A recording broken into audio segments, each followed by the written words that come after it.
بسم اللہ الرحمن الرحیم. معزز صارفین السلام علیکم. 19 محرم 1443 ہجری 27 اگست 2021 بروز جمعہ شام تک کے سعودی نامہ کے ساتھ میں ہوں رمضان. سعودی بچی کے لیے دنیا کا مہنگا ترین انجیکشن. سعودی شہری مسعد الشہرانی نے کہا ہے کہ کنگ فیصل اسپیشلسٹ ہسپتال نے اپنے یہاں زیر علاج میری بچی کو 80 لاکھ ریال کا ایک انجیکشن مفت دیا ہے. بچی کے والد نے بتایا ہے کہ ان کی بچی عضلات کے موروثی مرض میں مبتلا ہے. اسے دنیا کا مہنگا ترین انجیکشن تجویز کیا گیا جس کا نام زولجنسما ہے. الوطن اخبار کے مطابق الشہرانی نے اس حوالے سے اپنے اکاؤنٹ پر جو ٹویٹ کیا ہے وہ وائرل ہو رہا ہے. الشہرانی نے تحریر کیا ہے کہ میری بیٹی کا علاج کنگ فیصل اسپیشلسٹ ہسپتال میں ہو رہا ہے. حکومت نے اس کی زندگی کے لیے موجودہ 80 لاکھ کے انجیکشن کا بندوبست آسانی سے کر دیا. بلا شبہ سعودی عرب میں انسان انمول ہیں. انجیکشن موروثی خرابی سے پیدا ہونے والے مہلک مرض کی مؤثر دوا ہے. یہ مرض انسانی عضلات کو اس حد تک کمزور کر دیتا ہے کہ وہ چلنے پھرنے تک کے قابل نہیں رہتا. امریکی حکام نے 2019 میں مذکورہ دوا کی منظوری دی تھی جسے نوفارتیس کمپنی سوئٹزرلینڈ میں تیار کرتی ہے. عام لوگوں سے اس کی قیمت $2.1 ملین وصول کی جاتی ہے. یہ اس وقت دنیا کا سب سے مہنگا ترین انجیکشن مانا جاتا ہے. آبشر کے ذریعے اب مملکت آمد کا اندراج بھی ممکن. ای پلیٹ فارم آبشر نے اعلان کیا ہے کہ اب مملکت آمد کا اندراج بھی آبشر کے ذریعے آن لائن کیا جا سکے گا. اخبار 24 کے مطابق نئے سسٹم کے تحت مملکت میں مقیم غیر ملکی اور وزٹ ویزوں پر آنے والے سعودی عرب آمد سے کم از کم 72 گھنٹے قبل کرونا سے متعلق صحتی معلومات کا اندراج آن لائن کر سکیں گے. یہ سہولت ہوائی اڈوں، بندرگاہوں اور بری سرحدوں چوکیوں پر امیگریشن کی کارروائی میں آسانی پیدا کرنے کے لیے فراہم کی جا رہی ہیں. آبشر نے توجہ دلائی ہے کہ اس سہولت سے مندرجہ ذیل زمروں میں شامل افراد کو فائدہ ہوگا.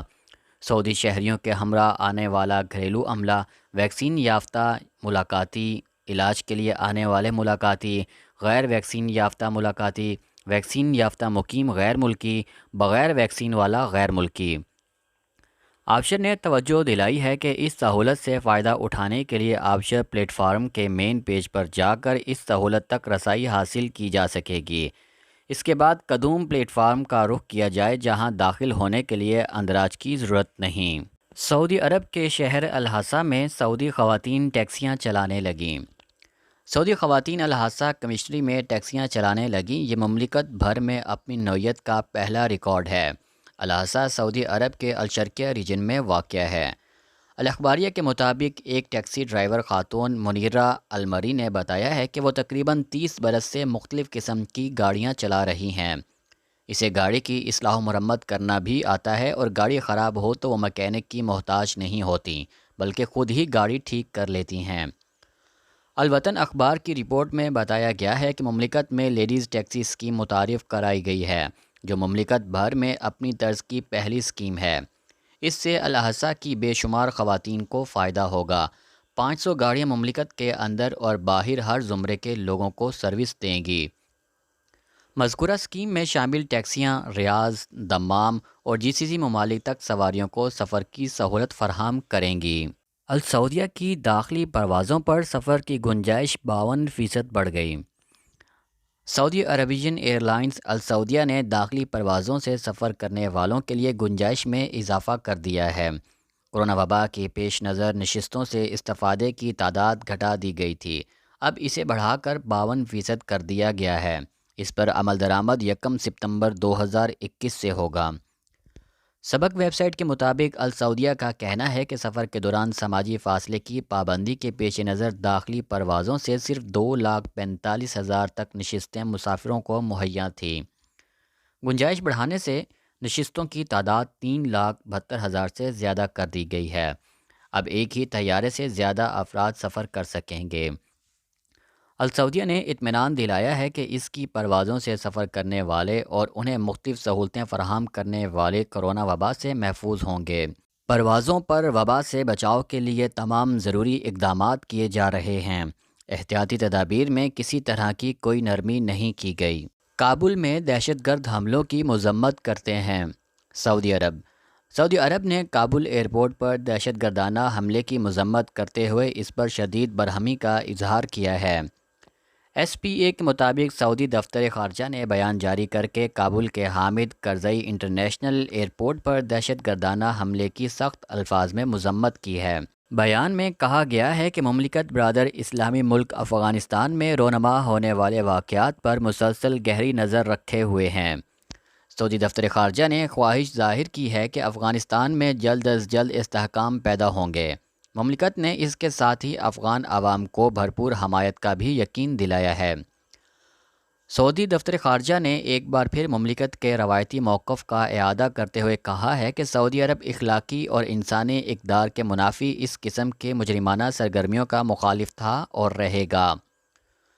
سعودی وزارت خارجہ نے کابل دھماکے میں ہلاک ہونے والوں کے اعزاء اور برادر افغان عوام سے تعزیت و ہمدردی کے ساتھ زخمیوں کی فوری شفا کی آرزو ظاہر کی ہے۔ العربیہ نیٹ کے مطابق جمعرات کو کابل ایئرپورٹ پر حملے میں 60 افراد ہلاک اور 140 زخمی ہوئے۔ ایئرپورٹ پر 2 دھماکے ہوئے، ان میں 12 امریکی فوجی ہلاک اور دسیوں زخمی ہوئے۔ ریاض میں غیر قانونی فوجی وردیاں فروخت کرنے والے 2 افراد گرفتار۔ سعودی عرب میں حکام نے دارالحکومت ریاض میں غیر قانونی طور پر فوجی وردیاں اور ساز و سامان فروخت کرنے والی ایک دکان کو بند کر دیا ہے۔ حکام نے 300 سے زائد فوجی بیچ، مونوگرام اور وردیاں بھی قبضے میں لے لی ہیں۔ سعودی خبر رساں ادارے ایس پی اے کے مطابق 2 افراد کو گرفتار کیا گیا ہے، تاہم ان کی شناخت ظاہر نہیں کی گئی۔ سعودی وزارت نیشنل گارڈ، وزارت کامرس، قومی سلامتی کے ادارے، ریاض میونسپلٹی اور ریاض لیبر بیورو کے مشترکہ خصوصی ٹاسک فورس نے مقامی پولیس اور پاسپورٹ اتھارٹی کے ساتھ مل کر اس واقعے کی تحقیقات کی ہیں۔ ریاض کے قائم مقام گورنر شہزادہ محمد بن عبد الرحمن بن عبد العزیز نے تفتیش کا حکم دیا تھا۔ انہوں نے زور دیا ہے کہ مستقبل میں اس قسم کے کام روکنے اور خلاف ورزی کرنے والوں کے خلاف قانونی کارروائی کا عندیہ دیا تھا۔ انیزہ میں کھجور میلہ، ثقافتی پروگرام کا بھی اہتمام۔ انیزہ کھجور میلے میں کئی سرکاری ادارے بھی شامل ہوئے۔ میلے کو کامیاب بنانے کے لیے تمام ضروری انتظامات سرکاری طور پر کیے گئے ہیں۔ ایس پی اے کے مطابق انیزہ قصیم ریجن کی کمشنری ہے۔ یہاں کے نخلستان بھی بریدہ کی طرح مملکت بھر میں مشہور ہیں۔ میلے میں آنے والوں پر پابندی لگائی گئی ہے کہ وہ کورونا SOPs کا خیال رکھیں۔ احتیاطی تدابیر کے طور پر کنگ سعود ہسپتال انیزہ نے میڈیکل ٹیم میلے میں تعینات کی ہے تاکہ کسی بھی ہنگامی صورتحال سے نپٹا جا سکے۔ اسی دوران میلہ دیکھنے کے لیے آنے والوں کو آگہی پمفلٹ بھی دیے جا رہے ہیں۔ انیزہ کے کھجور میلے کے پہلو بے پہلو متعدد ثقافتی، سماجی اور سیاحتی پروگرام بھی کیے جا رہے ہیں۔ میلے کو کامیاب بنانے کے لیے انیزہ کی بلدیاتی کونسل، وزارت ماحولیات و پانی، وزارت و محکمہ سیاحت، پولیس، ٹریفک اور شہری دفاع کے دستے بھی تعینات ہیں۔ مسجد الحرام مکہ مکرمہ میں بارش۔ مسجد الحرام مکہ مکرمہ میں جمعرات کو موسلا دھار بارش ہوئی۔ اس دوران عمرہ زائرین خانہ کعبہ کا طواف اور صفا اور مروہ کی سعی کرتے رہے، جبکہ نمازی اپنی عبادت میں مشغول رہے اور خوشگوار موسم میں عبادت کا لطف اٹھاتے رہے۔ اخبار 24 کے مطابق موسمیات کے قومی مرکز نے توقع ظاہر کی تھی کہ جمعرات کو مکہ مکرمہ سمیت مملکت کے متعدد علاقوں میں بارش ہو سکتی ہے۔ کہیں موسلا دھار ہوگی اور کہیں درمیانے درجے کی ہوگی۔ توقع کے عین مطابق بارش ہوئی۔ سبق ویب سائٹ کے مطابق جمعرات کو مکہ مکرمہ کی مشرقی قریوں اور محلوں میں بارش سے موسم خوشگوار ہو گیا۔ بارش رکنے پر مکہ میں بادل چھائے ہوئے ہیں۔ مکہ کے الشرائع محلے میں بارش کے مناظر پر مشتمل ویڈیو کلپ سوشل میڈیا پر وائرل ہو گئی۔ دراصل محکمہ شہری دفاع مکہ مکرمہ نے سب سے اپیل کی ہے کہ وہ احتیاطی تدابیر کا خیال رکھیں۔ شام تک کے سعودی نامہ کے ساتھ ہمیں اجازت دیجیے۔ اللہ تعالیٰ سے دعا ہے کہ اللہ تعالیٰ ہم سب کو اپنے حفظ و امان میں رکھے۔ اللہ تعالیٰ ہم سب کا حامی و ناصر ہو۔ آپ سب لوگوں کے قیمتی وقت کا بہت بہت شکریہ۔ السلام علیکم ورحمۃ اللہ وبرکاتہ۔